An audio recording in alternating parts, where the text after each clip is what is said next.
Hello, everybody, and welcome to episode 26 of Beyond Talking Points.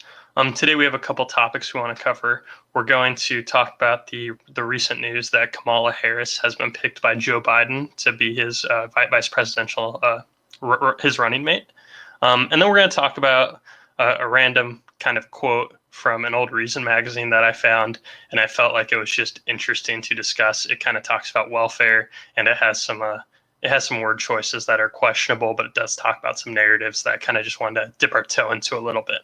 Um, but I'm sure if you're listening to this, you heard that Joe Biden has selected Kamala Harris as his running mate. And I think we wanted to share reactions to this because Kamala Harris is a kind of a polarizing figure. For the people that are more, I guess, in the know on modern politics, I mean, she has relatively wide name recognition, and since she ran for president only several months ago, a lot of people are familiar with her.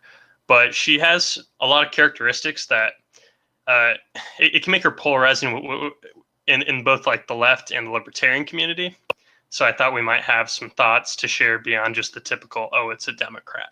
And it might kind of, yeah, and I also kind of want to talk about this because I know you had thoughts about voting for Biden in general, and I was wondering how Kamala Harris could play into that. So to give us a little bit more of a springboard, I guess I'll share some of my thoughts about her.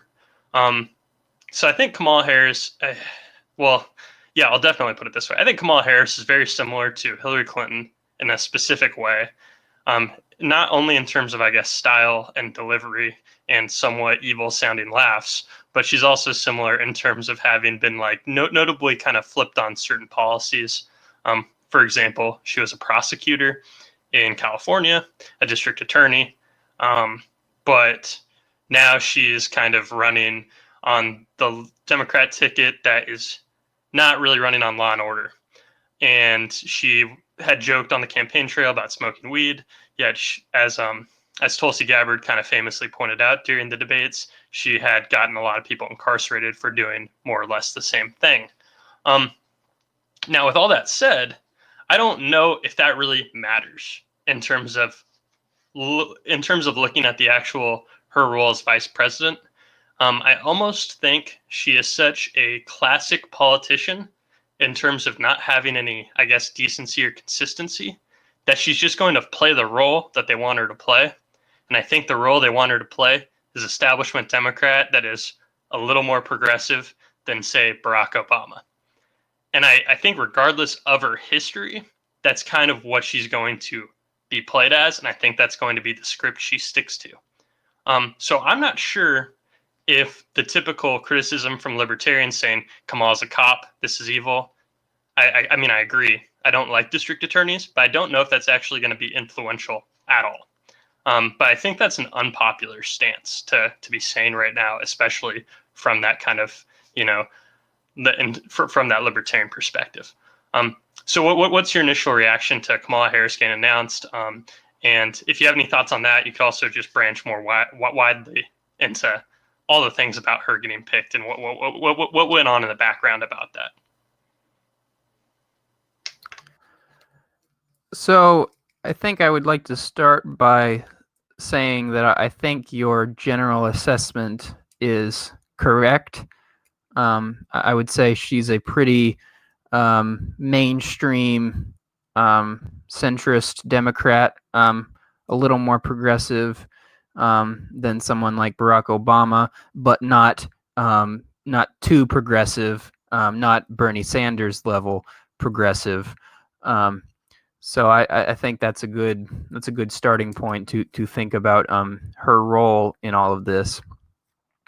I think I'm not surprised that she was picked, but I am disappointed that she was picked. And I'm disappointed because I think Joe Biden, or at least Joe Biden's campaign, picked her for what I would see as pretty superficial characteristics. I think she was mainly picked because she's an African American South Asian woman. Now, I'm not saying that there's nothing wrong with having a VP that is those characteristics, but I think that was more the thought process behind it, that they want to, the Biden campaign want to be historical in that sense. They want to say, well, we were the first presidential campaign to pick a non-white presidential candidate, and then if they win, they'll be the first campaign to have elected a non-white vice presidential candidate. So if you listen to someone like Ben Shapiro, or if you listen to anyone on the intellectual dark web, I'm sure you'll hear that that's not original. I mean, I didn't come up with that. That's not original. You can hear many people complain that the Democrats are becoming too overrun with PC culture. And I guess I would like to. I'll talk a little bit about her history as a prosecutor. Go ahead. I do have a couple of things to chime in on in regards to the PC aspect and the diversity and inclusion kind of aspect of her nomination that I kind of wanted to not lose track of, and then maybe we can tie back around to her general qualities. And I know I led with that, but I just want to kind of like not go too off track. Is that okay? Okay, so the first thing I wanted to mention is how poorly I think Joe Biden's campaign. It seems like they kind of dropped their mask and said the quiet part out loud and did it as poorly as humanly possible, because they announced a long time ago, we're going to announce a woman as our running mate. And by doing it in such a way, it feels almost offensive, because instead of like so I used to think the Democrats were, I guess, more tactical or smarter, because they would have just announced a woman, and then if you criticized her, it's like, well, you're criticizing a woman. It's probably because you Republicans are sexist and you don't like seeing a woman in this kind of role of power.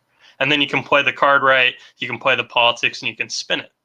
But by saying we're going to elect a woman, it's almost like you can't use that defense, because you're kind of like bringing that in as like a core characteristic of why they're chosen almost. And by stating it well out in front, you can't like come back around to it like the other side's the one who brought it up, right?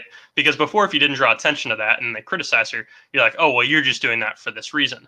Now they're saying it up front, and they can't really sneak in the spin. So I think this was like a very poor way of doing this in terms of the political arena. Because I understand why it's palatable to elect a woman or a woman of color right now. But I feel like the way they're doing it is like so heavy-handed and not subtle that it's not going to garner her any sympathy when she's attacked, if that makes any sense. Now the other thing is they had decided on a woman, but because of, and that was before George Floyd was killed, and then we had before the country, turned into a bunch of protests, and we've decided to reckon with race. So it wasn't always going to be a woman of color, but once that became the presumption, the Democrats had very few choices, right? I think the only choices they really had that were, I guess, quote unquote qualified. I mean, they talked about the former Secretary of State, Susan Rice, or no, is it the other Rice? God, I get them mixed up, and they're very different. But so there was her, but she'd never held elected office. There's Stacey Abrams, who ran for governor and is kind of a progressive superstar, but she's kind of untested, and there's a lot going on there. And so they kind of didn't have a lot of options in terms of people with nationwide recognition other than Kamala Harris. And then also like Amy Klobuchar was kind of a person that was thrown into the mix before the George Floyd thing happened. But unfortunately for her, she was a former district attorney at Minneapolis, where the cop that killed George Floyd was, and he was never, there were complaints about him in the past, and those were never followed up on, and she could be tangentially held responsible for that. So she was, sunk from that, I think, alone. So I think they kind of fell into Kamala Harris because of the really bad way they went about making the like diversity pick, right? So I just think if they were going to do it, they shouldn't have foreshadowed it. They shouldn't have said, oh, we're going to pick a woman. Oh, George Floyd happened, it's probably going to be a woman of color. I think that's just all such bad politics, I guess. And it almost seems demeaning to me as like a person who's supposed to be smart and like a voter, right? It's like I should be having to think about it. Instead, they're kind of just saying like, "Hey, look, it's the woman of color. We told you we were going to do that. We did it." So I thought all that was really heavy-handed. That's kind of my thoughts on the PC politics of it.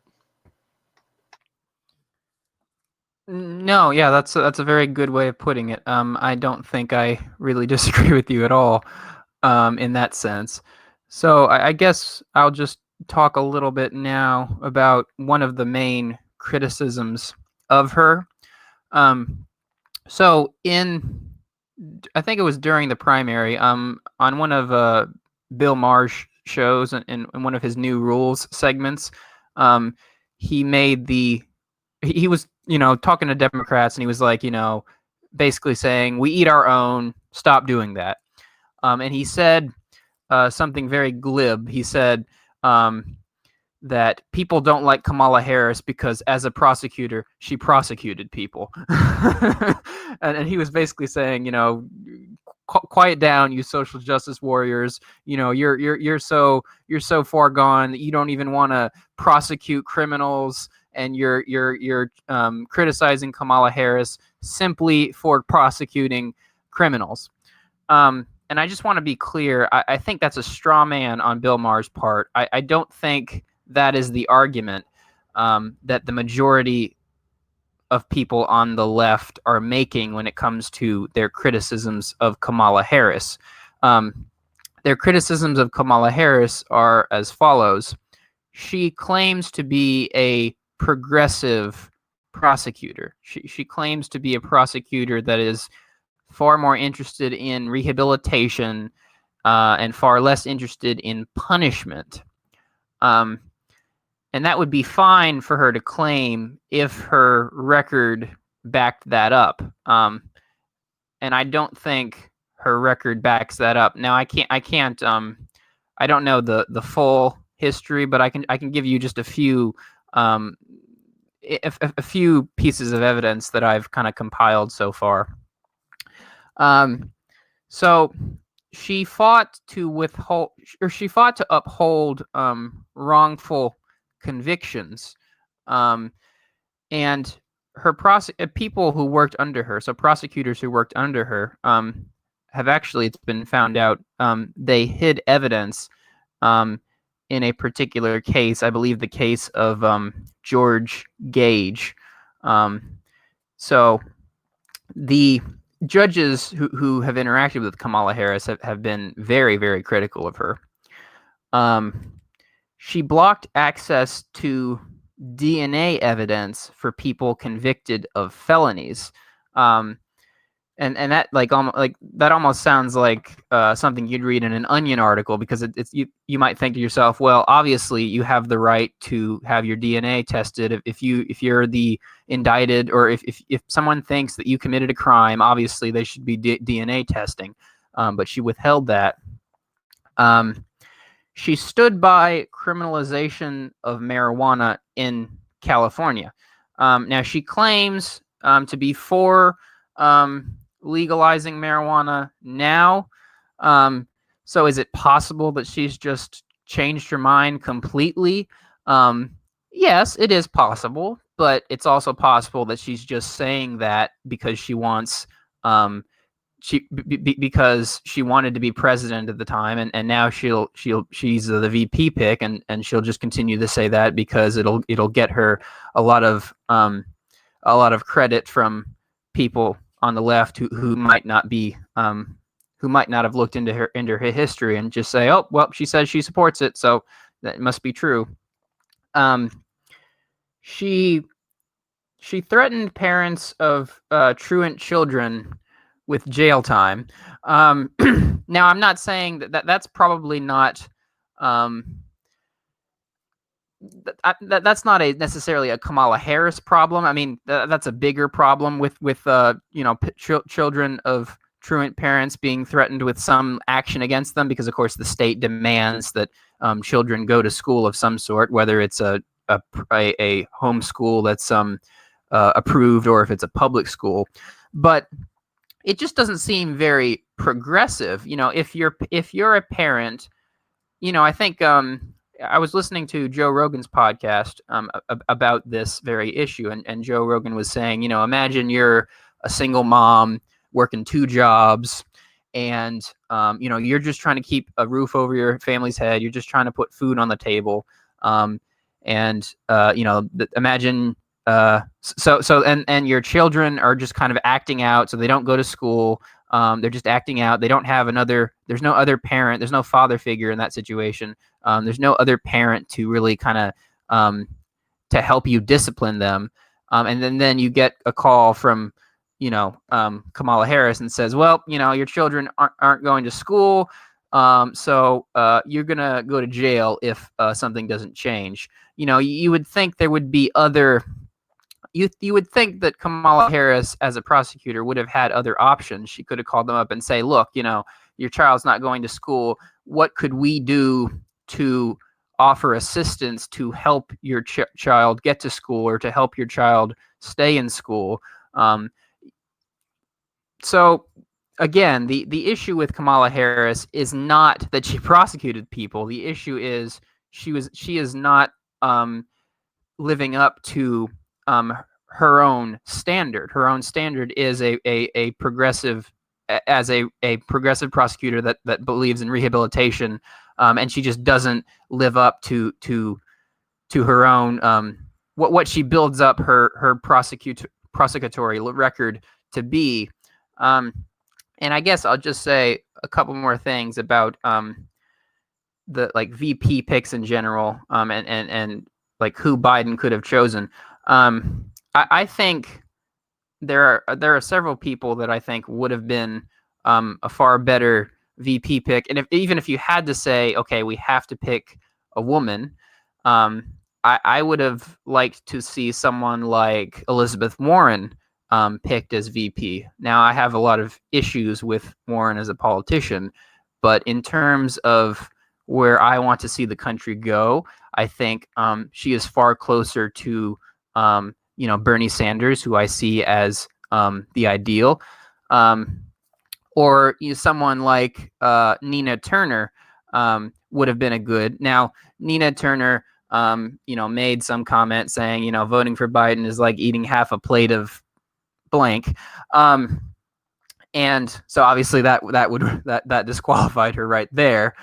But it seems to me that even from this narrow-minded perspective of it has to be a woman or a woman of color, there were other options. There were other options in which they could find someone who was actually progressive and had that record to back it up. And I just can't help but think that this pick is a middle finger to all the actual progressives out there. So yeah.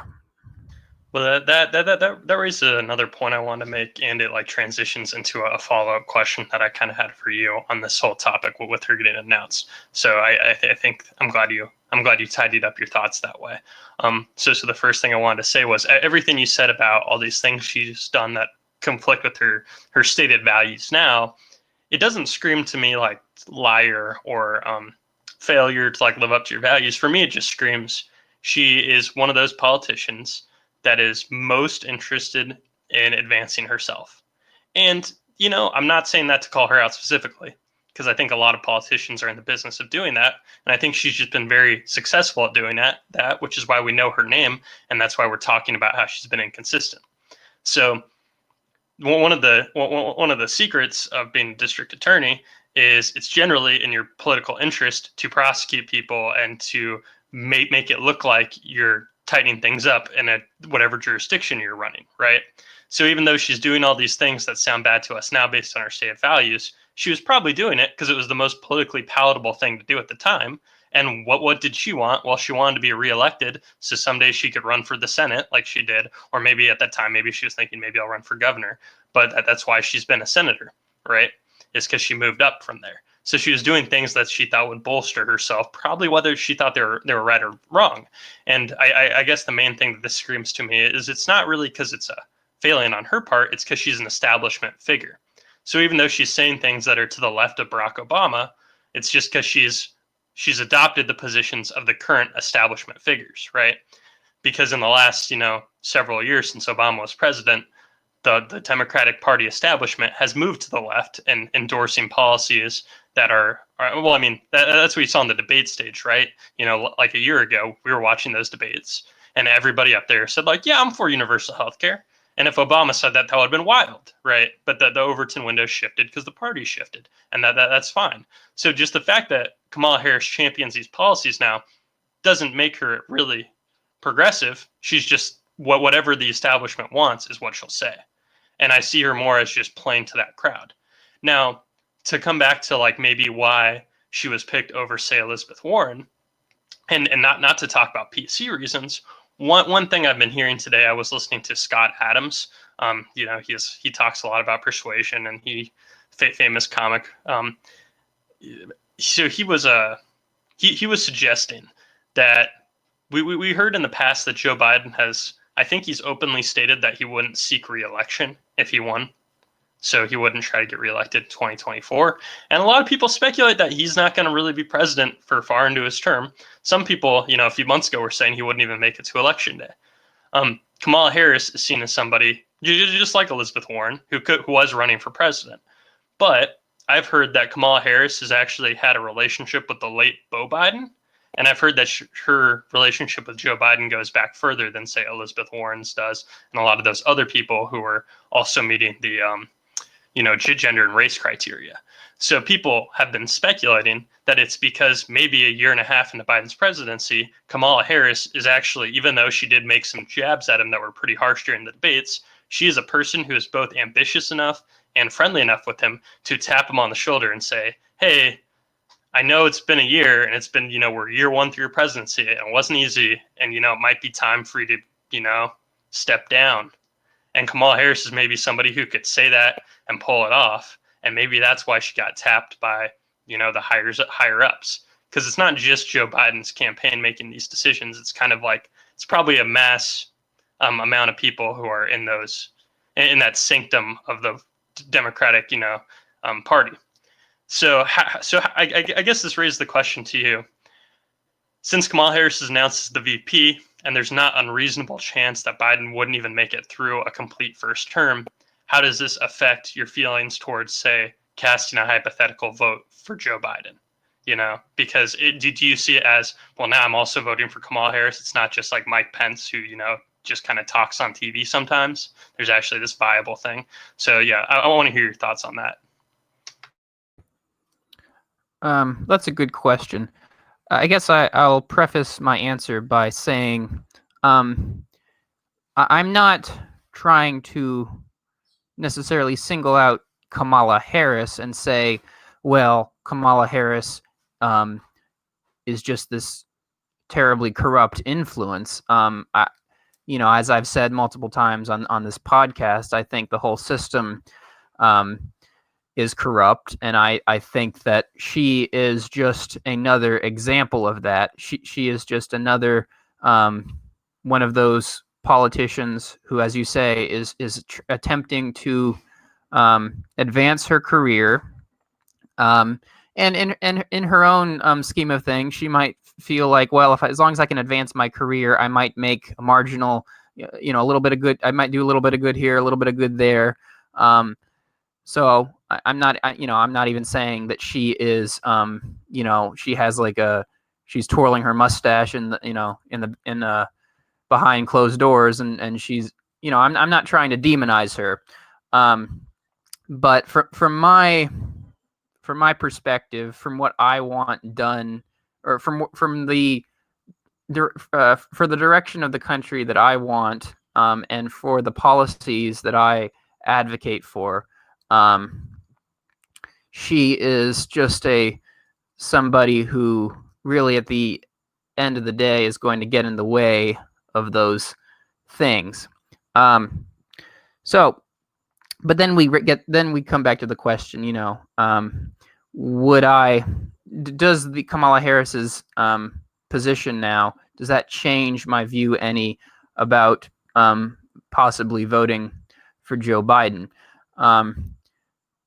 And of course, there are two kind of parts to that answer. So the first part is, would a Joe Biden presidency, or in this case, would a Kamala Harris presidency, whether she's kind of doing it behind closed doors, or whether, Biden actually just steps down and she takes over the reign, in plain view, would that be better than a Trump presidency? And I think the answer is certainly it would be better than a Trump presidency. I mean, think about, we just talked about the Green New Deal the last episode. Kamala Harris would be far better on climate change than Donald Trump, because at least I know that she acknowledges that climate change is a thing, whereas our current president really couldn't care less, and he's talking about bringing back coal jobs and all that stuff. But that's still, I have to say that the fact that Joe Biden picked Kamala Harris over other possible options, other candidates who would have been as qualified to do the job, I actually have to say that it would make it a little more challenging for me to vote for Biden. I'm having this internal conflict in my mind right now as to whether or not I will be voting for him in November. Because, as I said, it's like, if the goal is simply just to get rid of Trump, then yeah, that's fine. That makes sense to vote for the person you would prefer over the person, or it would make sense to vote for him, just because you want to get rid of Trump. But a Joe Biden presidency doesn't help.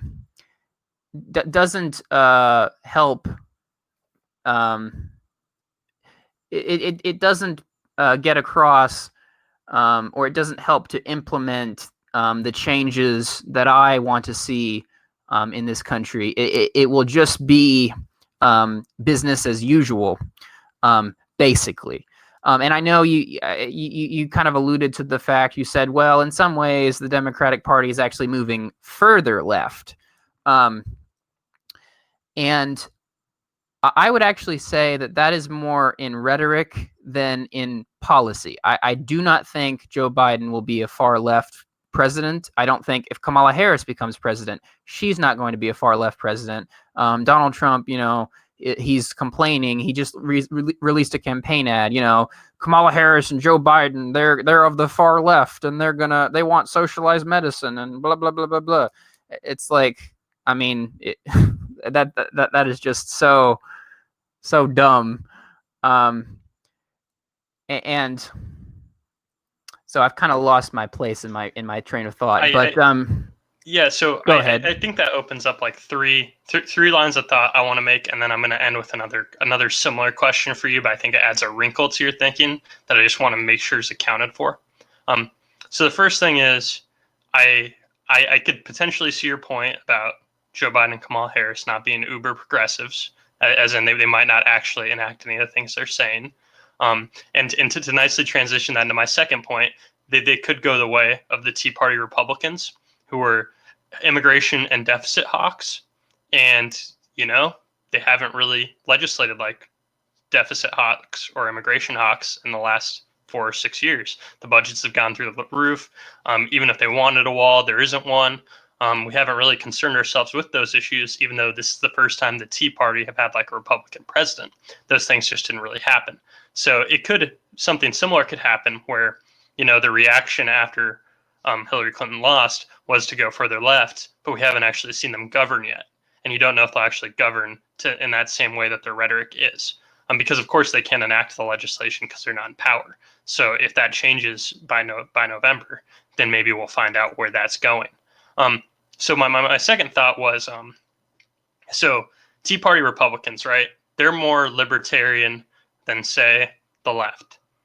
But when I look at those elections, I could say, okay, well, it's this person versus this person. Imagine like Ted Cruz was running against somebody. I could think, well, Ted Cruz is more of a libertarian than any Democrat you give me for the most part. I guess there's probably a few that are more libertarian in a way, but not a lot.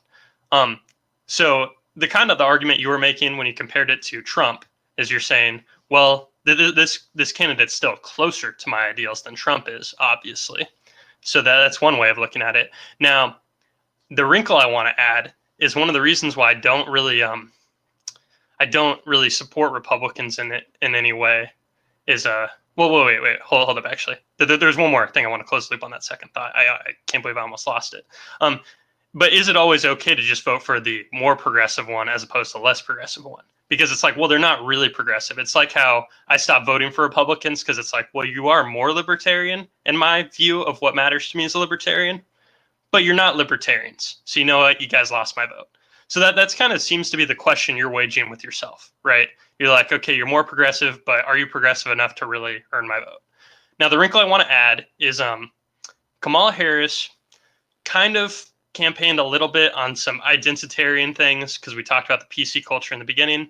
And she, had that whole statement to Joe Biden during the debate where she mentioned how she was one of those little kids during desegregation. And she's really played that card up. So even if she is progressive, are you worried that it will get derailed by an emphasis on identity politics and it will double down in that in the public discourse? Because that's kind of like what would happen if I voted for Trump is I'm like, well, maybe he's more libertarian, but then the Republicans like still double down, lean into all these other topics that are minefields of stuff I don't agree with. So it's like, you almost have this part, but then you do this thing. And I know you don't like the identitarian politics. You don't care for that at all. So Kamala Harris, as opposed to Elizabeth Warren, will like super lean into that maybe in ways you would find unappealing. So is that a concern that 4 years from now, if Kamala Harris was president for like the last two, the modern Democrat Party has now taken an identitarian shift? Or do you think maybe that identitarian shift has already happened? I'm not sure if that's played into your thinking at all. So I guess I'll begin by saying that I actually saw I watched a podcast between. It was actually a podcast that Ted Cruz puts out. I don't remember the name of it, but if anybody's curious, I think you're talking about The Verdict. The Verdict, that's it. I haven't listened to it. I just know that because I've heard it advertised so much. I'm like, I'm not gonna listen to that. But you have, which is funny because it's you and not me. Okay, sorry, go ahead. The Verdict with Ted Cruz. Well, I wouldn't normally listen to it, but they interviewed Eric Weinstein. So I actually thought, well, okay, this might be interesting because, Eric Weinstein's kind of a center-left public intellectual. So I gave it a listen.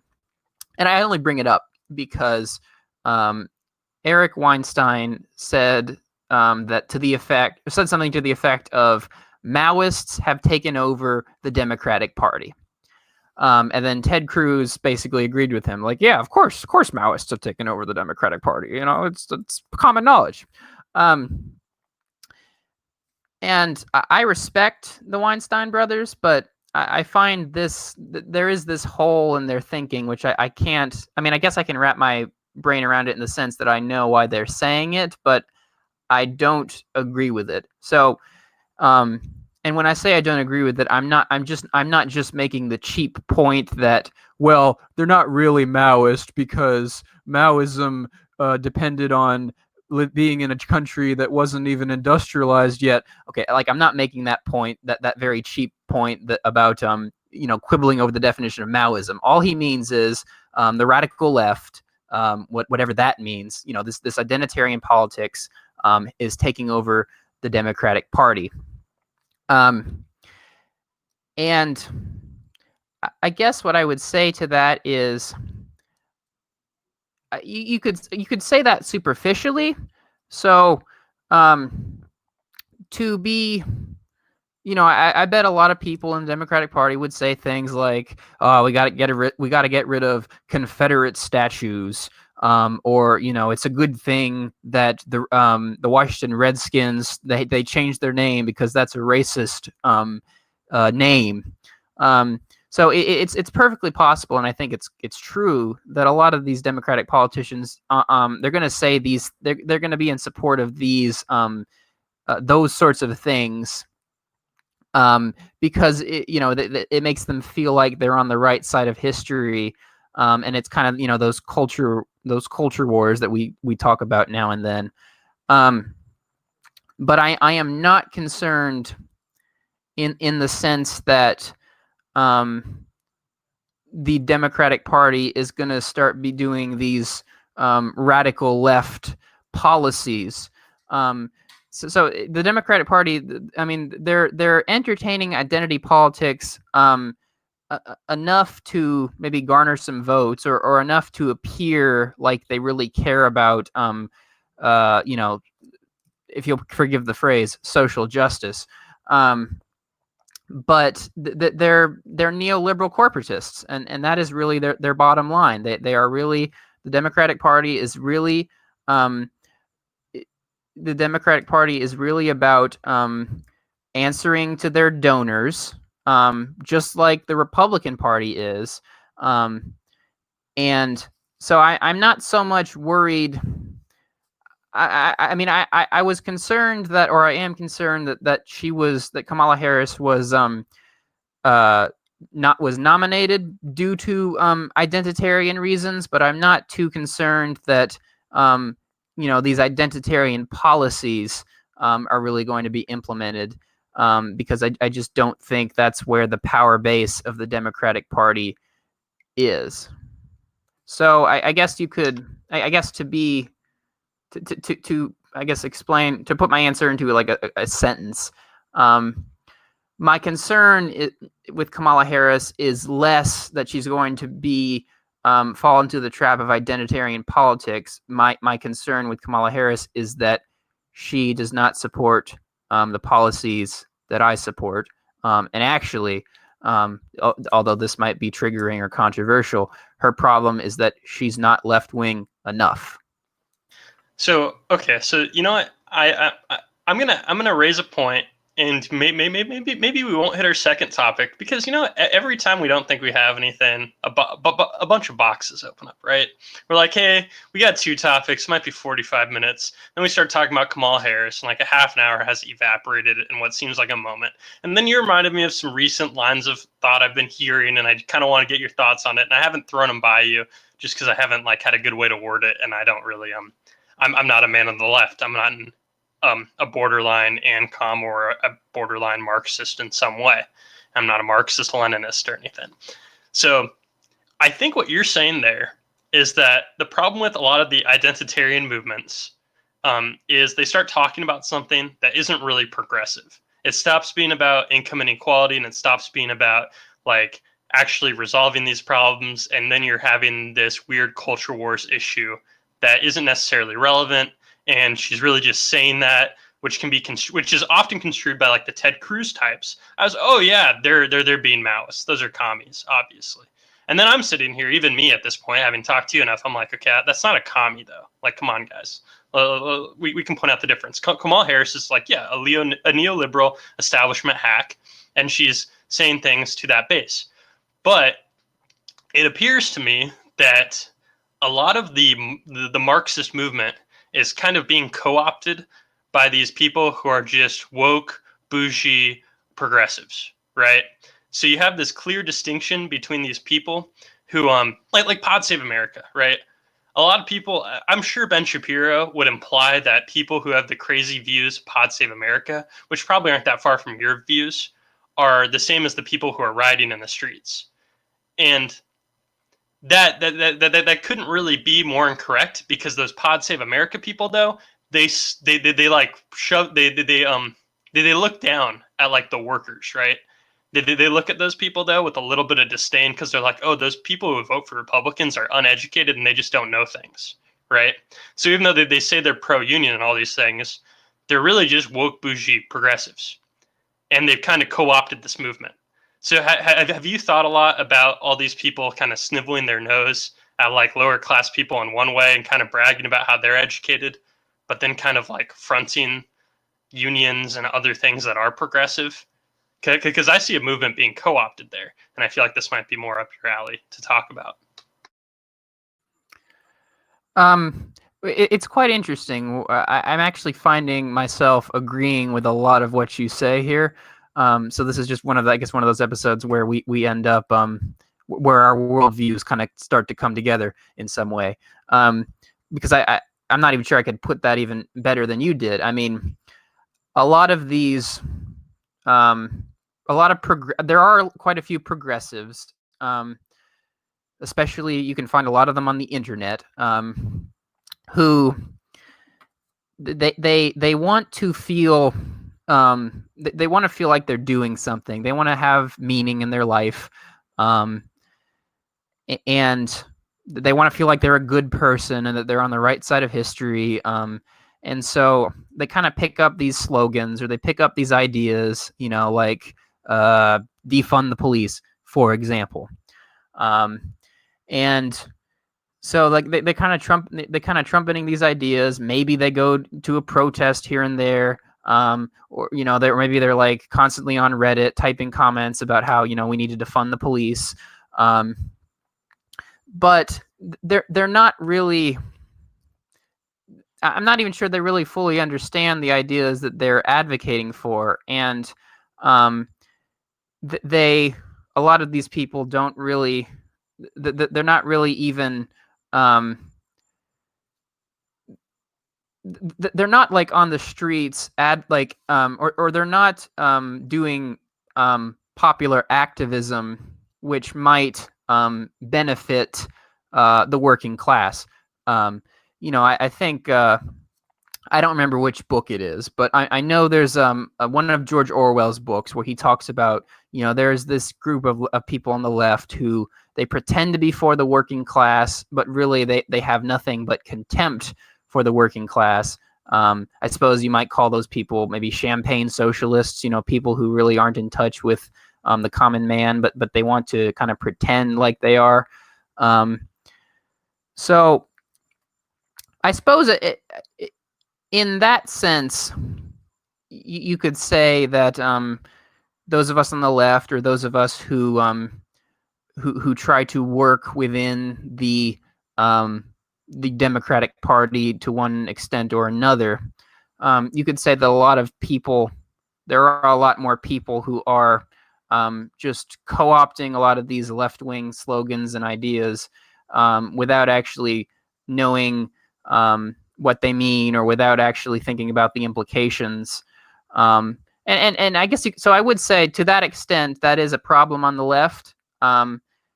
And I can't really say if it's a problem on the right because I'm less acquainted with that. But it is definitely a problem on the left, and it is one that we need to address if we actually want to get real change implemented.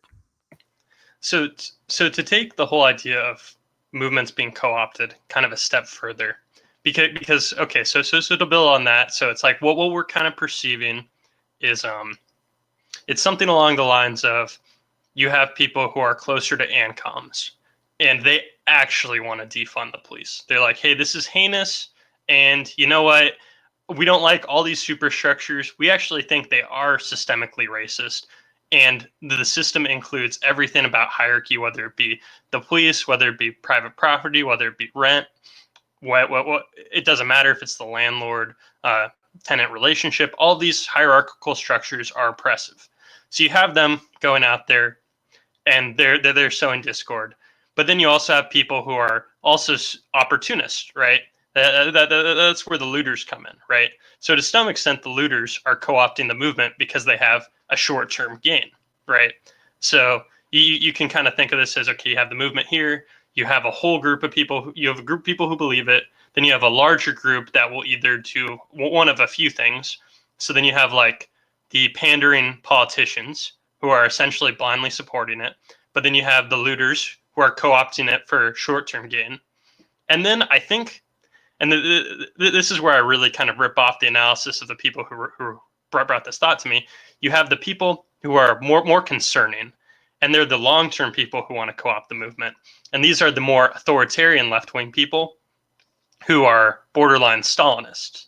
So like the ANCOM population thinks we need to abolish these hierarchies to get to this.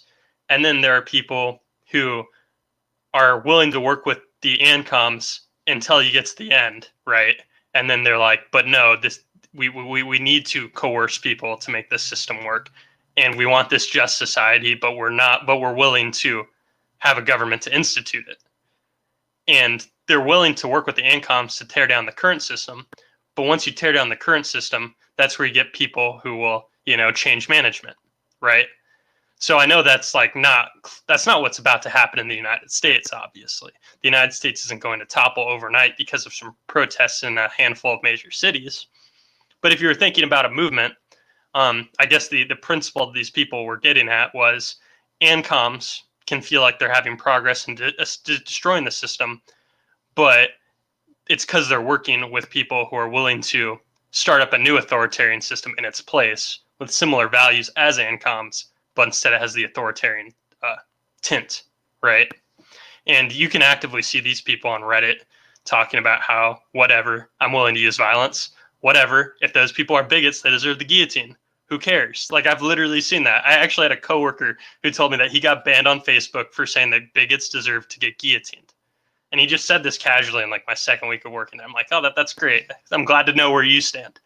So like these people exist, and I don't want to pretend like they don't exist, but I also don't want to pretend like they have outsized political power now, because that's something Ted Cruz would say, and that's stupid. But what I'm seeing is this movement that is at least somewhat well-intentioned, and I can understand the argument for potentially having these risks of several groups co-opting them. So I don't know. We've been having good agreement on general analysis of things, which I think is where we end up falling in line a lot. How do you feel about that line of thought? And like, is it inevitable, I guess? Because I don't necessarily think that's happening now. I think if you're talking about tearing down a system in general, there are people who are selfish enough to want to institute their regime. And I don't know what stops them when you just finished tearing down the first one for some people to like, it's the perfect time for a coup. So I don't know. What are your thoughts? Because now we're getting into theory about Stalinism, I guess, which I don't know anything about. I'm just regurgitating third-hand things I've heard. So educate me, please. Okay. I might not have too much to say here, but I think I have a few things to riff on based on what you said. So I'm glad. First thing, I'm glad that you are acknowledging that the U.S. is not going to become Stalinist tomorrow. I think with a lot of people, I mentioned the intellectual dark web earlier. I think some of these public intellectuals, they kind of get into this trap, but they don't like identitarian politics. But they say things like, Maoists are taking over the Democratic Party. And I think a certain group of people, they seem to confuse the superficial change that a lot of identitarian movements make versus actually tearing down a system of government and actually implementing some far left authoritarian state, and that's not where this country is at the moment. Despite the protests, despite the looting, despite a lot of certain politicians, mostly on the left, embracing identitarian politics, it's not going to lead to Red China. It's not going to lead to the Soviet Union. It's not going to lead to Cuba. And actually, I mean, really, if you think about it, I don't think the American people are. I think most Americans, they kind of they like a good portion of what we have now, and I guess what I mean by that is not so much that they support the current two-party dictatorship, if you'll pardon the phrase. But I think most Americans, they want a general market economy, that they want certain amount of welfare programs. They I guess in a phrase, they want social democracy. They want this mix of socialism and capitalism. And there's some slight disagreement, of course, in here and there. So certain people want a little higher tax rate. Certain people maybe are for or against the death penalty. But generally speaking, I think that is what most Americans want. And I mean, our system, in some sense, our system isn't even quite that. But I don't think most Americans want like revolutionary social change. And I'm not really concerned. I don't think much about revolutionary social change, actually. Even though I might be farther to the left than most Americans, I don't think too much about what's going to happen the day after the revolution, because I'm more concerned, at least at this point, with bettering conditions in the now, and so I'm, as I've said before, I'm more willing to work within that system, even if it's not my ideal, because I think there can be substantial material benefit to American citizens. So I don't know if that's actually really answers your question, but that's the answer I'm going to give. So there you go. Okay, that's fair. I started with a descriptive point to just kind of like paint the image, but then I was asking like I guess a abstract question, but then you kind of answered why that abstract question isn't really that important. I guess I would just say if you ever decided to reconsider like what you think might happen after the revolution, just consider the thought that the ANCOMs would immediately get thrown in the gulags by the authoritarian communists, and then they would enslave the population. Because that's the concern that I've been hearing a lot of people have, and I don't think it's unfounded, because it makes sense that they'd be on the same page, and then once the authoritarians are in the spot where the system's torn down, then it's like, okay, great, the ANCOMs did their purpose, they helped us tear it down, and now we can put in our new change of management. Now, what you were saying about like some descriptive parts, I've noticed that in the last year, I'm much more sensitive to hearing like Ben Shapiro types, just throw out the word communist to describe like Kamala Harris. Because, well, I think like episode 4 I think it was episode 4, we talked about Dave Rubin. And he cited some specific interview where he interviewed somebody, and he referred to people as communists, and you were kind of pissed that he didn't push back. And at the time, I was like, okay, whatever. And to some extent, I'm like, I think you're technically right, where it's like, yeah, you shouldn't be calling them communists. That's incorrect. But I also think it has been colloquialized so much to mean the type of collectivism I, a subjective person, decide that I don't like. That's just kind of where the word is at in terms of the use of the word in American public discourse, which you could say is a bad thing, and I'd agree with you. I'd like for people to be more specific. But so now I'm more sensitive to that. It's because now I just kind of am bothered by Republicans as much as Democrats, because they argue for things that are collectivist. But when the Republicans argue for it, they pretend like they're not collectivists. They're like, no, we're not collectivists, because at least the kind of times I'm collectivist, we all mostly agree on it. And it's like, well, that's a really shitty point, and I don't approve of that. Okay, so that was the other point I wanted to mention there. I think I had one more rabbit hole to go on this route, but I'm struggling to tie it all together. So I guess should we evaluate if we want to try to tackle this quote now, or do we think we talked enough about the state of the U.S. enough? Well, I guess I just have one quick point, kind of a historical point to make, which is kind of piggybacks on what you were talking about. So I think you and I are both U.S. citizens, whether we like it or not. So I think Americans, in some sense, have a pretty rosy view of revolution. And there's reasons for that. I guess the simple answer would be, well, our revolution appeared to work. And then there's, of course, the question of, well, how revolutionary was our revolution? And some people would say, well, our revolution really wasn't that revolutionary, because it was just kind of, it went from having certain elites in power to having different elites in power. But definitely, if you think about the French Revolution, if you think about the Chinese Revolution, if you think about the Russian Revolution, if you think about the Iranian Revolution, there is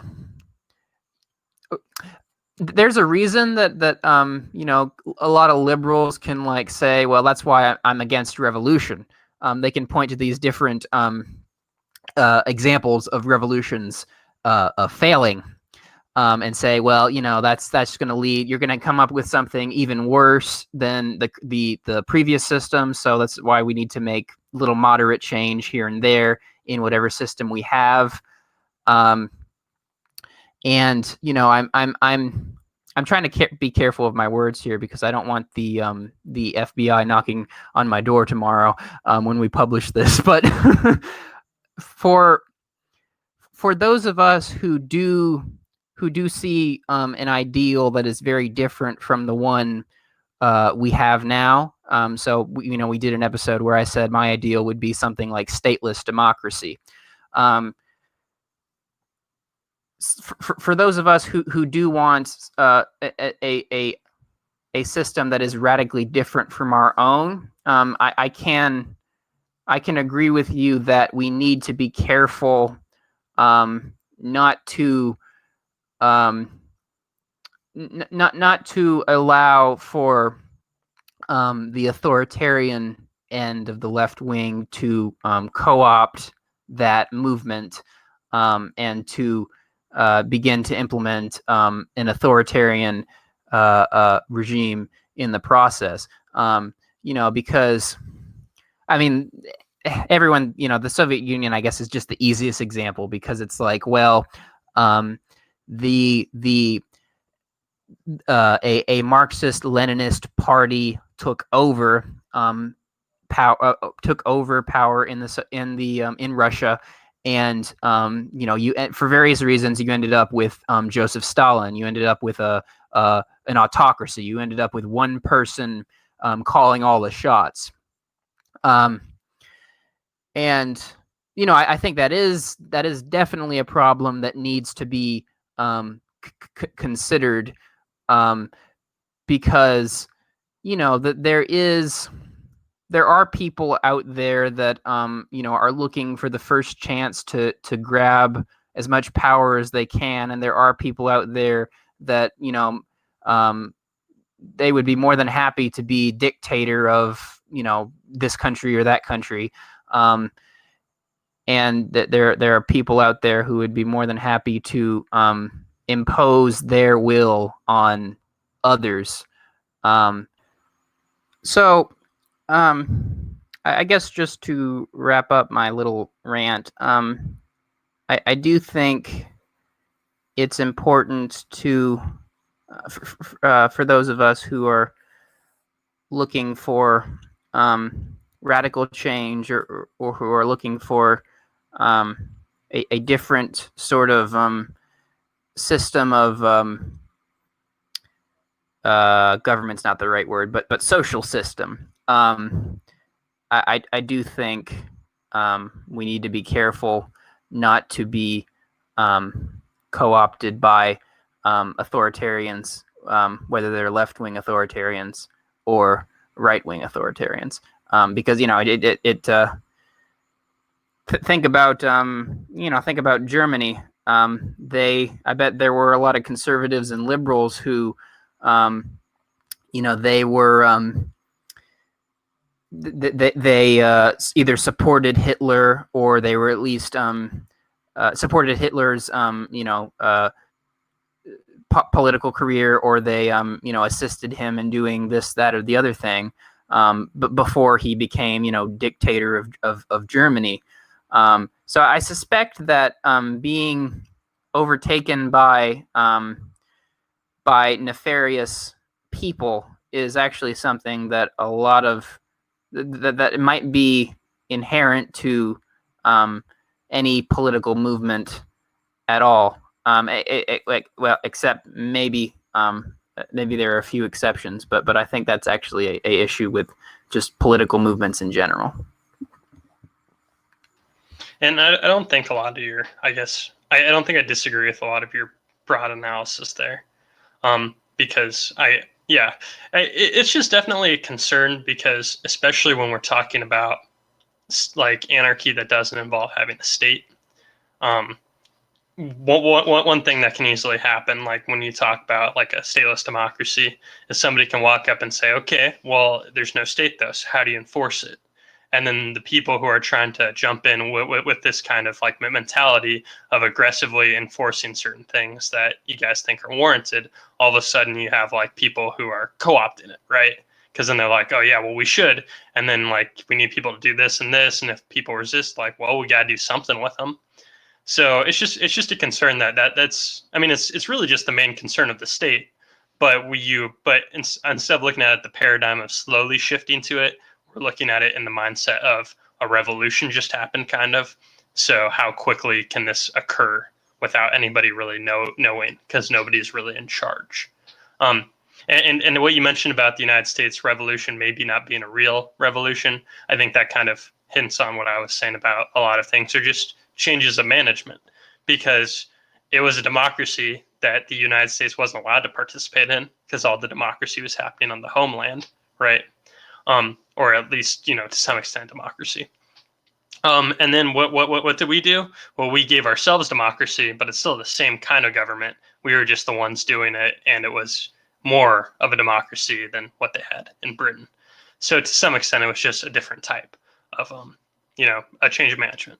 I like that phrase a lot in terms of this context. And then the thing that I had forgotten before that was you kind of talked about how Americans kind of have certain things that they just want from government. So they don't really necessarily want anarchy, but they want some kind of welfare and some kind of this and some kind of that. And I actually think Andrew Yang was like the perfect manifestation in terms of ideas of what I think like an average person who was kind of like, if you pulled out the backdrops of parties, he was kind of saying like, well, I just kind of want everybody to have this kind of safety net.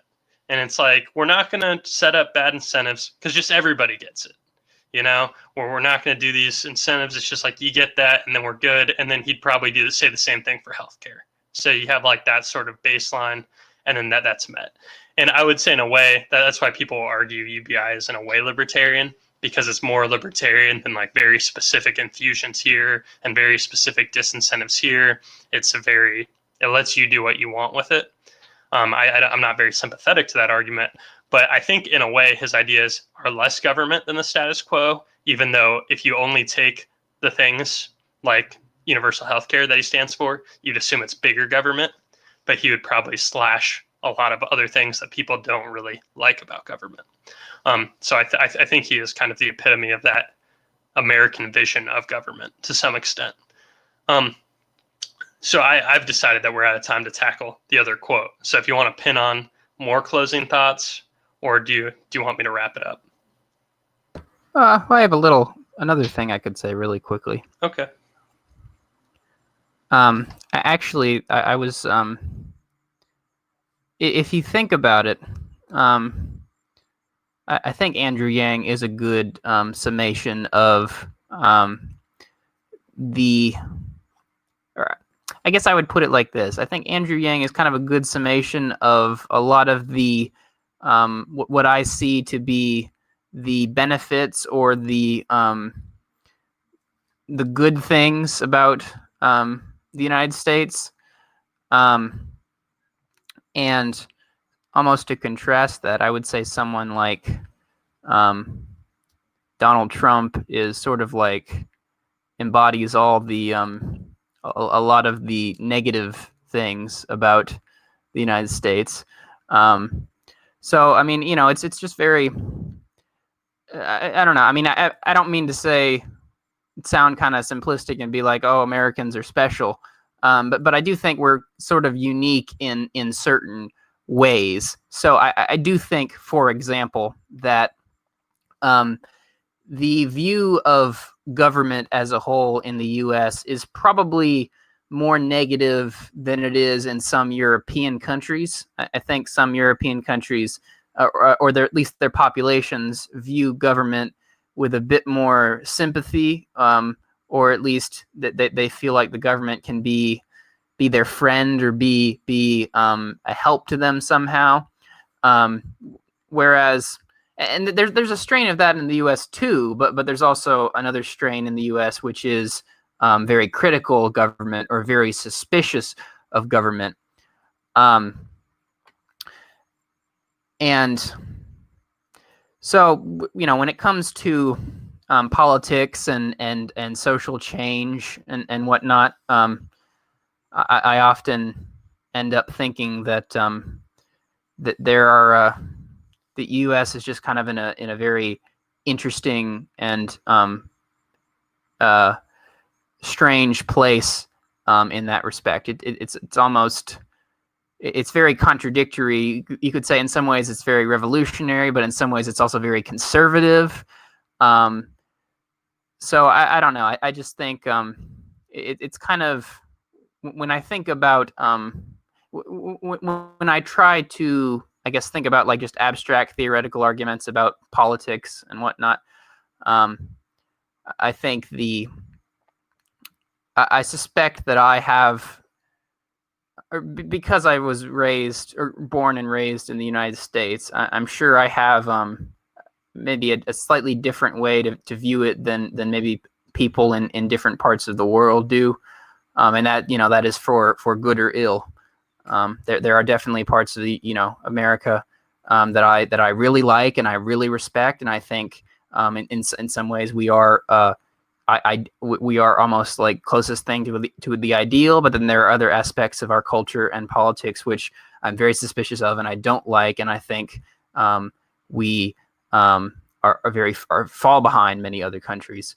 So I don't know. I just kind of wanted to kind of broaden the conversation a bit and just think about maybe America's special place in all this.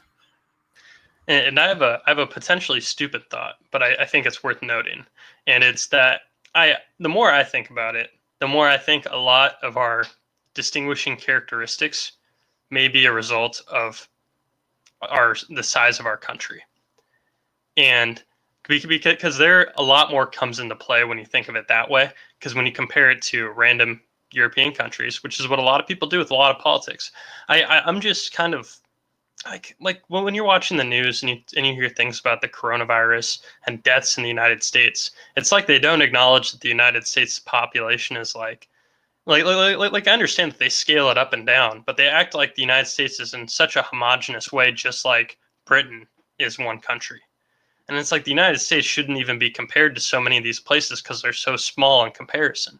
So you're saying, well, this country handled it great. What's the United States doing? And it's like, well, some of the states are handling it great, and some are handling it really bad. But they're acting like it's like, the whole country is doing it. So I guess what I'm saying is that was just an example of how people overlook the fact that even though it's one country, it's massively different to compare it because it's so widened out. There are people in all sorts of different kinds of situations all across a few thousand-mile span.